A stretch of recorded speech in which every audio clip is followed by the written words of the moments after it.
Bien-aimés, que la paix et la grâce de notre Seigneur Jésus-Christ de Nazareth soient sur vous. Alléluia.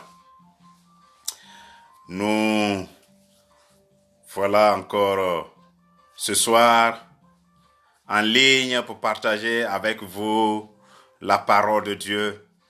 Que le Seigneur vous bénisse, que le Dieu d'Israël vous bénisse. Alléluia. Bien-aimés, soyez en ligne avec moi, avec le serviteur de Dieu, l'ouvrier du Seigneur, Augustin Bosson, pour qu'ensemble nous partageons la parole de Dieu. Nous sommes dans des temps merveilleux. Il est ressuscité. Alléluia. Le Seigneur de gloire est ressuscité. Et nous nous réjouissons de cette importante fête dans notre foi chrétienne, la Pâque. Je viens hier, avant-hier, de faire un message sur la Pâque, pour essayer d'expliquer ce que c'est pour nous, chrétiens. La Pâque, c'est la victoire de Jésus à la croix de Golgotha, la victoire sur le péché, la victoire sur la mort, une victoire qui nous donne accès à Dieu, qui nous réconcilie avec Dieu. Et j'ai essayé d'expliquer l'origine et la signification de cette fête de Pâques.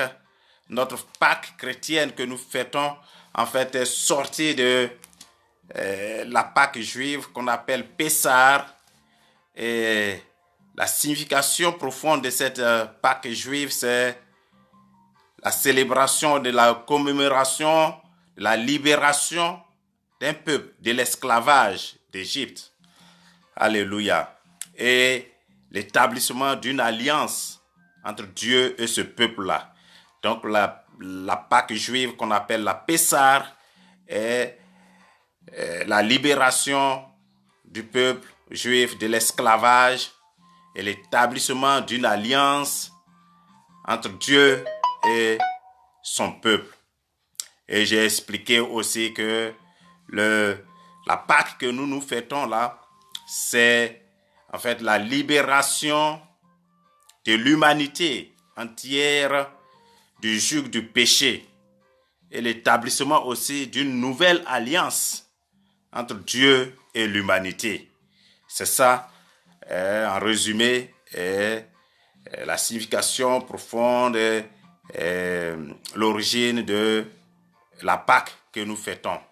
Mais aujourd'hui, ce soir, c'est dimanche, c'est lundi plutôt, et le Seigneur est ressuscité, et puis hier, et je voudrais partager avec vous un thème assez intéressant, la puissance de la résurrection.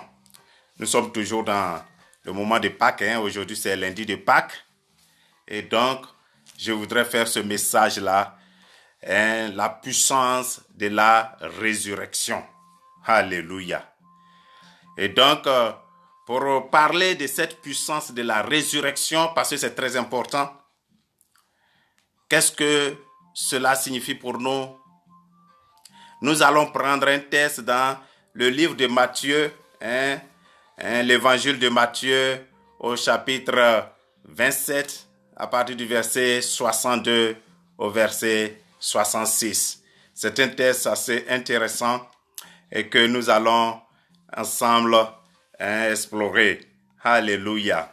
Seigneur, que la gloire, la magnificence reviennent à toi et à toi seul.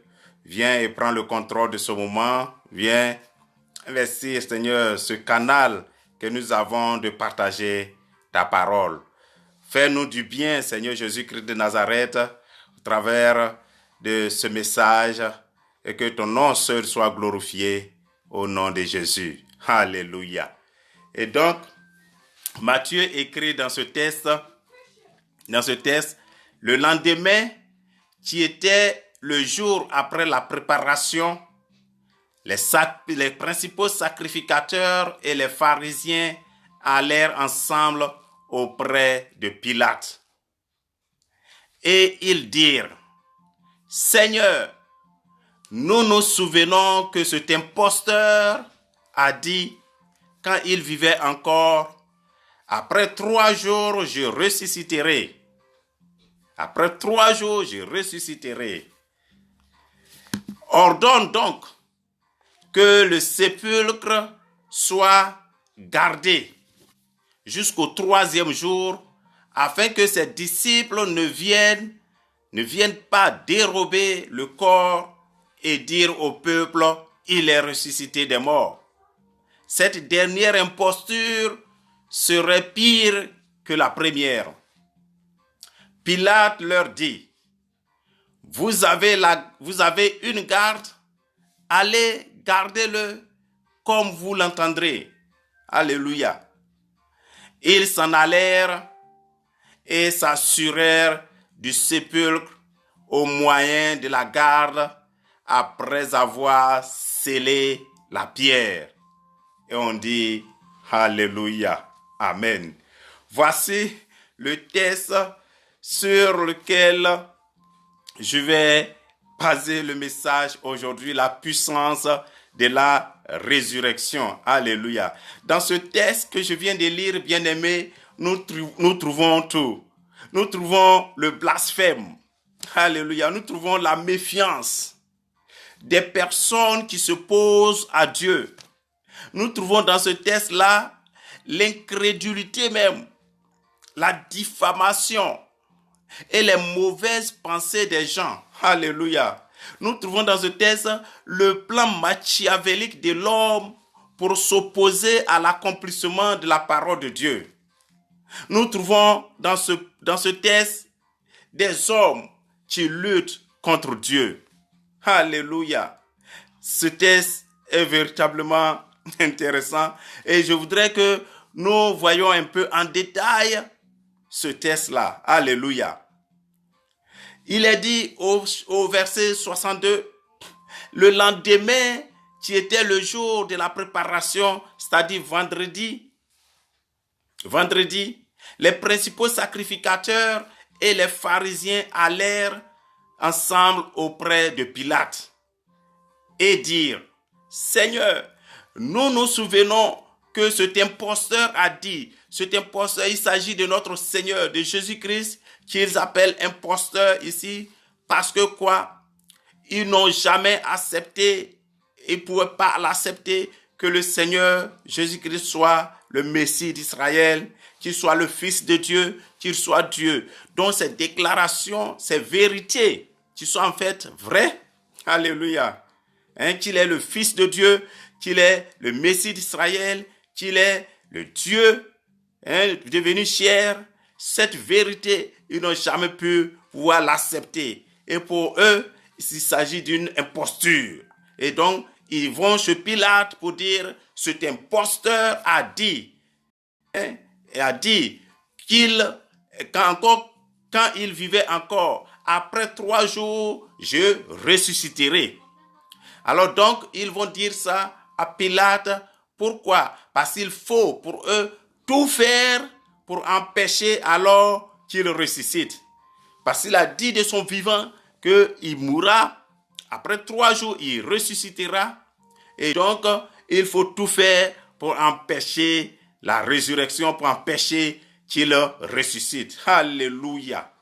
Et donc, bien aimé, c'était leur projet. Et ils disent à Pilate, ordonne donc que le sépulcre soit gardé jusqu'au 3e jour, afin que ses disciples ne viennent pas dérober le corps et dire au peuple, il est ressuscité. Cette dernière imposture serait pire que la première. Donc cette dernière imposture, c'est-à-dire la résurrection de Christ, serait pire même que l'annonce de sa qualité de fils de Dieu ou de Messie ou de Dieu venir en chair pour sauver l'humanité. Ça sera pire, cette résurrection. Donc il fallait faire tout possible pour arrêter la résurrection. Alléluia. Bien-aimés, je suis heureux de vous donner ce message.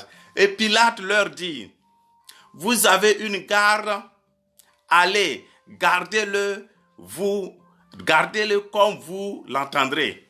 Alors Pilate leur donne l'autorisation d'aller, de sceller le sépulcre, le tombeau du Seigneur, de garder comme il le souhaite avec 10 000, 1000, 8, 10 soldats comme il le souhaite, jusqu'à pendant 3 jours. Le verset 66 nous dit, ils s'en allèrent et s'assurèrent du sépulcre, alléluia, au moyen de la garde, après avoir scellé la pierre. Après avoir scellé la pierre. Alléluia. Donc, comme je l'ai dit, bien aimé, dans ce texte, nous voyons tout. Nous voyons le blasphème. Nous voyons la méfiance des gens qui s'opposent à Dieu. Nous trouvons ici l'incrédulité même, Seigneur, la diffamation, les mauvaises pensées de l'homme, les plans machiavéliques de l'homme pour s'opposer à la parole de Dieu. Des hommes qui se sont décidés comme ça de lutter contre la volonté de Dieu. Est-ce que c'est cela, la résurrection de Jésus-Christ, c'est la victoire sur la mort, c'est la victoire sur le péché, c'est la victoire qui nous donne accès auprès de Dieu. Et donc ce ne sont pas les blasphèmes comme ça, ce ne sont pas la défiance des pharisiens et des principaux sacrificateurs qui peuvent changer quelque chose. Alléluia. Ce ne sont pas les diffamations. Alléluia. Ce ne sont pas les calomnies, comme on le trouve dans ce texte que je viens de lire de Matthieu 27, 62 à 66, qui peuvent changer le cours des événements, car Dieu a déjà prévu cela. Les prophéties ont déjà été dites depuis Ésaïe, depuis Michée, alléluia, sur ces événements-là. Bien-aimés, la pierre a été roulée. Alléluia. Notre joie aujourd'hui, c'est que la pierre a été roulée. Alléluia. Cette pierre qui constituait en fait pour eux une assurance que ce corps ne pourrait pas sortir du tombeau a été roulée. Et bien aimé, c'est ma prière aujourd'hui, toi qui m'écoutes, que toute pierre qui bloque ta bénédiction, que toute pierre qui bloque ton succès, que toute pierre qui bloque ton bonheur soit roulée maintenant même au nom de Jésus-Christ de Nazareth. Alléluia. La pierre a été roulée et notre Seigneur est ressuscité. Alléluia. Et donc, parce que le Seigneur Jésus-Christ de Nazareth vit, je vivrai. Tu vivras. Alléluia. Parce que notre Seigneur vit, alors bien-aimé, toi aussi, tu m'écoutes, tu vivras. Je vivrai. Alléluia. Donc, dans ce message, ce que je voudrais partager avec vous, quels sont les bénéfices, alléluia, les bienfaits de la résurrection. Qu'est-ce que nous gagnons de la résurrection de Jésus? Qu'est-ce que nous gagnons? Alléluia. Alors, en quelques points, je ne vais pas être très long dans ce message, je vais aller très vite. Qu'est-ce que nous gagnons? Il faut savoir que la résurrection nous réconcilie avec Dieu. Premier point, la résurrection nous réconcilie avec Dieu. Et lorsque nous lisons dans Romains 5, verset 10, il est écrit, car si lorsque nous étions ennemis, nous avons été réconciliés avec Dieu par la mort de son Fils. À plus forte raison, étant réconciliés, serons-nous sauvés par sa vie. Donc la réconciliation, la résurrection de Christ nous réconcilie avec Dieu. Premier point. Deuxième point de ce message court que je voudrais vous donner maintenant là, je vous donne maintenant, c'est que la résurrection nous donne la révélation de Jésus. Alléluia. Nous avons vu après la résurrection que les yeux de certaines personnes ont été ouverts, les gens qui n'avaient pas compris véritablement la parole de Dieu, qui n'avaient pas compris les événements, ont finalement compris, celui-là, je pense que c'est le Fils de Dieu. Nous pensons que c'est vraiment le Fils de Dieu, vraiment c'est le Messie. Alléluia. Nous lisons quelques versets pour attester ce que je dis, et on lit par exemple dans Luc 24, verset 31, il est écrit, Alors leurs yeux s'ouvrirent et ils le reconnurent, mais il disparut de devant eux. Les deux hommes qui allaient sur le chemin de Maüs, on connaît cette histoire.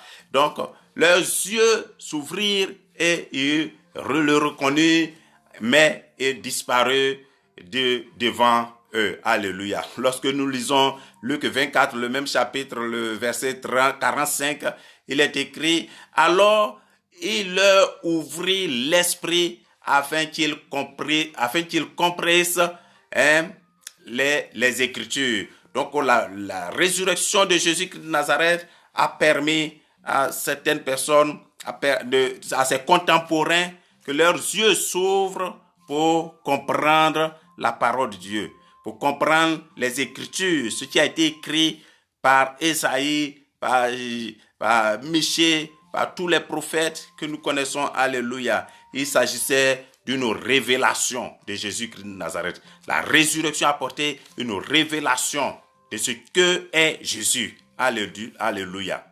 Nous lisons encore sur ce même paragraphe, ce même thème, là, le Philippiens 3, verset 10, qui dit, afin de connaître Christ et la puissance de sa résurrection. C'est Paul qui écrit aux Philippiens, afin de connaître Christ et la puissance de sa résurrection et la communion de ses souffrances en devenant conforme à lui dans sa mort pour parvenir, si je le puis, à la résurrection d'entre les morts. La résurrection de Christ, deuxième point que j'ai souligné, nous redonne la révélation de Jésus. Alléluia. Nous donne la révélation de Jésus-Christ de Nazareth. Alléluia.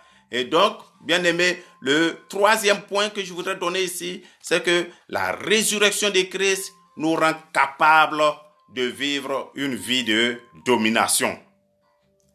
Quels sont les bénéfices de la résurrection? C'est ce que je suis en train de vous donner. La résurrection de Christ nous rend capables de vivre une vie de domination. Alléluia. Et lorsque nous lisons dans Philippiens 2, versets 9 à 11, nous voyons que c'est écrit. C'est pourquoi aussi Dieu l'a souverainement élevé et lui a donné le nom qui est au-dessus de tout nom, afin qu'au nom de Jésus, tout genou fléchisse dans les cieux, sur la terre et sous la terre, et que toute langue confesse que Jésus-Christ est Seigneur, à la gloire de Dieu le Père. Alléluia. Donc, en son nom, au nom de Jésus, tout genou fléchisse, ceux dans le cieux, ceux sur la terre, ceux sous la terre. Alléluia. Pour la gloire de Dieu. Que toute langue confesse que Jésus-Christ est Seigneur. Et donc, par la résurrection de Christ, nous sommes rendus capables de vivre une vie de domination. Alléluia. Nous sommes capables de vivre une vie de domination. Bien-aimés. Le quatrième point que je voudrais vous donner ici, c'est que la résurrection de Christ transforme notre corps mortel. Alléluia. La résurrection transforme notre corps mortel. Lisons dans 1 Corinthiens 15, verset 44. Il est écrit, il est sémé corps naturel, il est ressuscité corps spirituel. Alléluia. S'il y a un corps naturel, il y a aussi un corps spirituel. Et nous connaissons aussi le texte de Thessaloniciens, quand la trompette va sonner, nous serons transformés, nous serons enlevés à le Christ. Même tous ceux qui sont morts, enterrés, ressusciteront et leur corps mortel sera transformé en un corps de gloire pour aller avec le Seigneur. La résurrection transforme notre corps mortel. Alléluia. Le cinquième point que je voudrais vous souligner aujourd'hui, bien-aimés, cela nous permet aussi d'œuvrer dans le surnaturel. C'est-à-dire la résurrection nous permet d'œuvrer dans le surnaturel. Et nous lisons dans Éphésiens 1, verset 20 au verset 23, il est écrit, il l'a déployé en Christ en le ressuscitant des morts et en le faisant asseoir à sa droite dans les lieux célestes, au-dessus de toute domination, de toute autorité, de toute puissance, de toute dignité et de tout nom qui se peut nommer, non seulement dans le siècle présent, mais aussi dans le siècle à venir. Alléluia. Il a tout mis sous ses pieds et il l'a donné pour chef suprême à l'Église, qui est son corps, la plénitude de celui qui remplit tout en tous. Alléluia. Dans ce texte, nous voyons ici que Jésus-Christ, par sa résurrection, il a donné à l'Église, il dit, a donné pour chef suprême l'Église qui est son corps. Cette autorité, cette puissance, cette domination, il a donné cela à l'Église qui est son corps.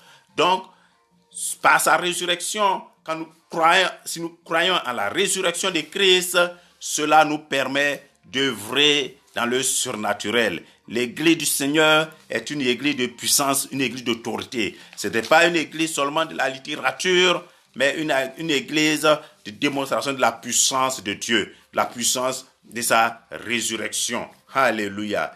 Bien-aimés, le point 6 que je voudrais vous souligner, c'est que la résurrection nous permet de vivre une vie de prospérité, de vivre dans la prospérité. Alléluia. Oui, ne comprenez pas sous un faux angle, la prospérité existe bien. Quand il parle de prospérité, il s'agit une vie prospère, c'est une vie qui avance. C'est une vie qui n'est pas stagnée, qui est bloquée. C'est une vie épanouie, une vie heureuse. Alléluia. Donc la prospérité, ce n'est pas simplement une somme d'argent. Alléluia. Un compte bien garni dans une banque qui fait de l'homme prospère. La prospérité, c'est le bien-être, être heureux, être joyeux, une vie qui avance, une vie qui progresse. Alléluia. Les affaires qui marchent. Alléluia. C'est cela, la prospérité. Donc, lorsque nous lisons dans 2 Corinthiens 8, verset 9, il est écrit « Car vous connaissez la grâce de notre Seigneur Jésus-Christ. » Vous connaissez la grâce de notre Seigneur Jésus-Christ qui, pour vous, s'est fait pauvre, de riche qu'il était, afin que par sa pauvreté, vous fussiez enrichis. Alléluia. Donc, sa mort et sa résurrection nous enrichit. Alléluia. C'est ce que ça veut dire en simple. Dire simple. C'est ça. Par sa mort, car vous connaissez la grâce de notre Seigneur Jésus qui, pour vous, s'est fait pauvre, pour que nous soyons enrichis de sa pauvreté. Alléluia. Nous soyons enrichis de sa pauvreté. Donc, il n'est pas mauvais que nous vivons dans la richesse, dans la prospérité. Alléluia. Dans Révélation, Apocalypse, chapitre 5, verset 12, il est écrit ceci. Il disait d'une voix forte, les êtres angéliques, les êtres célestes disaient d'une voix forte, l'agneau qui a été immolé est digne de recevoir la puissance, la richesse, la sagesse, la force, l'honneur, la gloire, la louange. Alléluia. Bien-aimé, par la résurrection de Christ, toi aussi, tu es digne de recevoir la puissance. Tu es digne de recevoir la puissance en Jésus-Christ de Nazareth. Tu es digne de recevoir la richesse. Tu es digne de recevoir la sagesse, la force, l'honneur, la gloire et la louange au nom de Jésus. Alléluia. Bien-aimés, nous pouvons vivre, nous sommes appelés à vivre dans la prospérité par la résurrection de Jésus-Christ, notre Seigneur. Alléluia. Donc c'est ce message vraiment très court que je voudrais partager avec vous aujourd'hui. Alléluia. Notre Seigneur est ressuscité. La mort n'a pas pu le retenir. Et qu'est-ce que nous gagnons dans cette résurrection? C'est ce que, bien-aimé, j'ai essayé de partager avec vous. La pierre a été roulée. Il est ressuscité. Aujourd'hui, notre seule prière que nous pouvons faire, bien-aimés, je voudrais, pour finir ce message, qu'ensemble, nous prions. Alléluia. Et l'unique sujet de prière, c'est de dire, Seigneur, roule toute pierre scellée sur ma vie par la puissance de la résurrection. Alléluia. Nous prions, Seigneur, en ton nom, nous prions, roule maintenant même, Seigneur, toute pierre scellée sur ma vie, sur mon bonheur et par la puissance de la résurrection. Comme cette pierre devant le tombeau à Jérusalem a été roulée, roule maintenant toute pierre. Tu bloques mon passage, tu bloques ma vie, tu bloques mes affaires, tu bloques mon mariage, tu bloques mes projets. Que ces pierres-là soient roulées pour que Jésus-Christ de Nazareth, j'ai la paix, la joie dans le cœur de te servir, de vivre pour toi. C'est notre prière. Que Dieu vous bénisse, que Dieu vous garde, que Dieu nous permette de comprendre la résurrection, de comprendre non seulement la mort, la Pâque que nous venons de fêter et la résurrection de Christ. Voici, bien-aimés, ce message simple et court que je voudrais partager aujourd'hui avec vous.